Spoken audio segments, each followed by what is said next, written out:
Kahit ma-delay yung flight nyo, dito kayo. Ang arte mo, ito, ang lagay na to, ayaw ko pa yung OFW. Yun na nga ba, picture tayo. Eto na mga kababayan, good news, lalo na sa mga lalapag at papasok sa Manila International Airport Terminal 3. Bukas na po ang OFW Lounge dito. Dinumog ng mga OFWs si OWA Administrator Arnel Ignacio para magpa-picture sa loob ng OFW Lounge sa Manila International Airport Terminal 3 na opisyal nang nagbukas kahapon, araw ng Biyernes, July 19, 2024. Kaya't huwag na huwag niyo po itong papalampasin kapag kayo'y papasok sa Terminal 3. Dumaan po kayo dito dahil libre po ang lahat kapag kayo ay isang OFW. Ang OFW Lounge na ito ay eksklusibo lamang sa mga OFWs na matatagpuan malapit sa Gate 7 sa departure area ng Manila International Airport Terminal 3. Kumpleto ito tulad ng charging station, wifi, libreng pagkain kung baga ay unli food, unli drinks at unli coffee, magagandang upuan para sa mas komportabling paghihintay ng inyong mga flights pabalik ng abroad o pauwi ng inyong mga probinsya. Ito ang isa sa mga pangarap ng OWA na pinangunahan ni OWA Administrator Arnel Ignacio na nagmamalasakit at nagmamahal sa inyo mga kababayan. Pero bago tayo magpatuloy, huwag kalimutan i-like, share, subscribe at pahit na rin ang kampana for more upcoming videos. Salamat! Oh, ang OFW, komportable. Diba? Salamat sa inyo. Tingnan mo, yung mga hindi OFW, wala silang pwesto. Yung OFW, merong lugar, malamig. Malamig, kumain kami ng maayos. Oo. Sige, kainin nyo pang lahat. Masarap pagtrabaho. Patio na kayo. Kainin nyo, ang dami pang pagkain. Kung dati ay pagala-gala kayo, nakatambay kung saan-saan, nakasalampag sa sahig at natutulog, ngayon ay hindi nyo na ito mararanasan sapagkat mayroon na kayong sariling pwesto. Bukod dito ay hindi na po kayo makakagastos dahil meron ng libreng pagkain sa loob ng OFW Lounge na ika nga kay OWA Administrator Arnel Ignacio, kumain kayo hanggang sa magka-impatso kayo, magkapi kayo hanggang sa manginig ang laman ninyo dahil ang lahat ng ito ay para daw sa inyo lahat mga kababayan. Basta kayo ay isang OFW. Basta palagi nyo lamang pong tandaan na iligpit natin ang ating pinagkainan. Huwag nyong iwanan sa mesa at huwag nyong ipatong ang mga paa sa mesa dahil maraming mga mata na nakapaligid at nagmamasid sa pinagagawa natin sa loob ng OFW Lounge. Kahit ma-delay yung flight nyo, dito kayo. May pagkain. Diba? Diba, Matet? Yes, Matet. Takot ako. So, papanin si Secretary baka sabihin nyo, pinaapi ko kayo dito. Kontentong-kontento kayo. Pwede nakatalikod na na, papagod na. Oo ba, parang ayaw niya sa OFW. Ang arte mo, ito, ang lagay na to, ayaw ko pa yung OFW. Yun na nga ba, picture tayo. Arnel?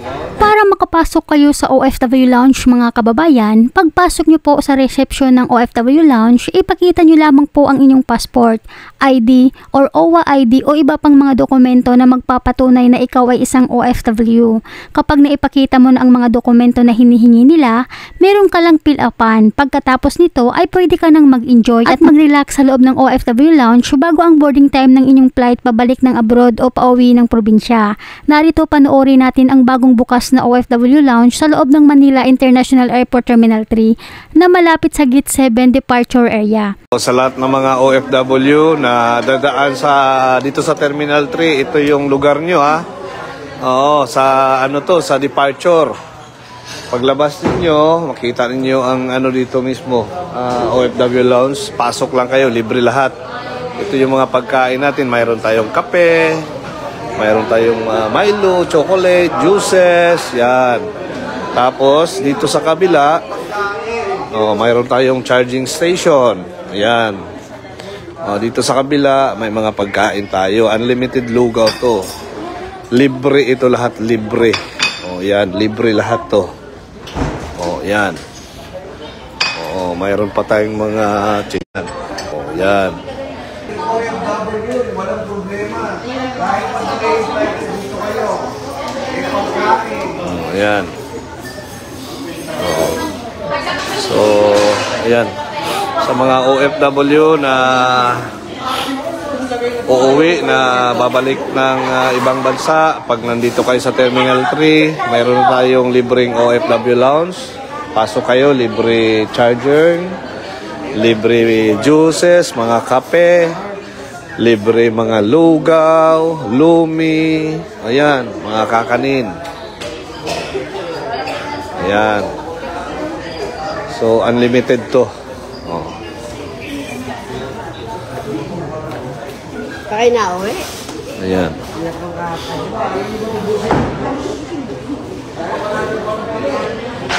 Oh.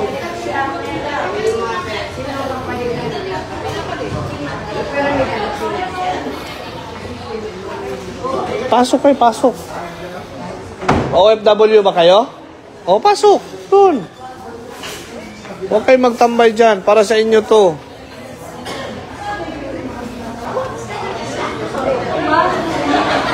OFW ba kayo? Saan kayo pupunta? Saudi? Ah, pauwi. Ah, okay. And then ngayon, pero saan kayo galing? Oh, sige, pasok kayo. Kahit nga, pauwi kayo ng Jensen. Oh, pasok. Sige, pwede. Para ma-experience ninyo tong, para sa inyo to. Oo, na maka-ano man lang kayo ng, maka-experience kayo na ganito ang pag-treat sa inyo ng OWA. Oo. Sige, pasok kayo. Kain kayo muna dito. So, ayun, dito kayo magtambay. Upo. Oo. Ayan, si admin.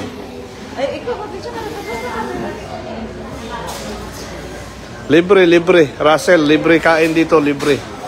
Oo. Sa lahat. Oh, ayan. Oh. Ayan. Oh. So, uwi kayo ng Jensen parehas? Cagayan. Cebu. Hindi mga Bisaya. Dahil Bisaya. Okay lang kayo, kuya? Okay. Kakain kayo? Nabusog naman kayo? Oh, masarap naman ang pagkain? Okay. Masarap bang pagkain? Oh, very good. Halal yan lahat, halal. Oo. Sige, umulit lang kayo. Unlimited naman yan eh. Oh, ayan yung pinakamasipag natin na administrator hanggang ngayon. Anong oras pa? Oh, nagtatrabaho pa, oh. Oh. Oh.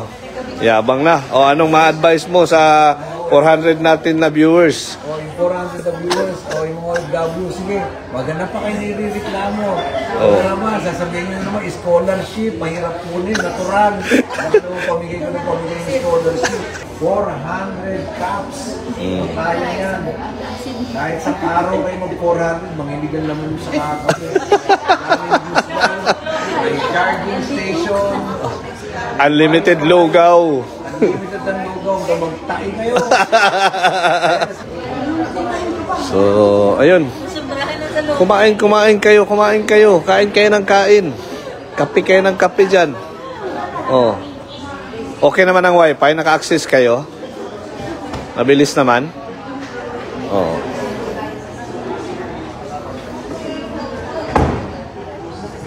Oh, ayan na.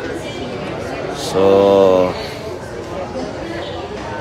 i-share niyo ang live natin para malaman ng mga ibang OFW na mayroon na tayong bagong bukas na OFW lounge dito sa Terminal 3. Okay. Oh. Yung mga OFW naman na mga na-stranded na halimbawa galing ng Saudi o ibang bansa tapos may connecting flight tapos dito sa Terminal 3, welcome kayo.